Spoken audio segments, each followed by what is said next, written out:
LH hormone বা luteinising hormone নামটি অনেক ছোট হলেও আমাদের প্রত্যেকের জীবনে এটি অনেক বড় একটি প্রভাব ফেলে।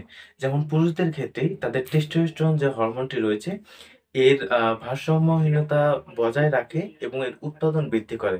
এছাড়াও শুক্রাণু তৈরিতেও এলএইচ হরমোন অনেক বড় ভূমিকা রাখে। এছাড়াও নারীদের ডিম্বাণু উৎপাদন এবং ডিম্বস্ফোটন ঘটাতেও এই হরমোনের অনেক বড় ভূমিকা পালন করে থাকে। যদি কারো এলএইচ হরমোনের তারতম্য হয়ে থাকে বা ভারসাম্যহীনতা দেখা যায়, তাহলে নারীদের ক্ষেত্রে বিশেষ করে অনিয়মিত পিরিয়ড হতে পারে এবং একসময় এটা চলতে, চলতে তারা বন্ধ্যাত্বের দিকে যেতে পারে। আবার পুরুষদের ক্ষেত্রেও যদি শুক্রাণুর উৎপাদনটা কমে যায়, তাহলে তারাও সন্তান জন্মদানে অক্ষমতার সমস্যাটি দেখা দিতে পারে। তাই যদি আমাদের এলএইচ হরমোনের ভারসাম্যহীনতা দেখা যায়, সেক্ষেত্রে দেরি না করে অবশ্যই চিকিৎসকের শরণাপন্ন হওয়া উচিত।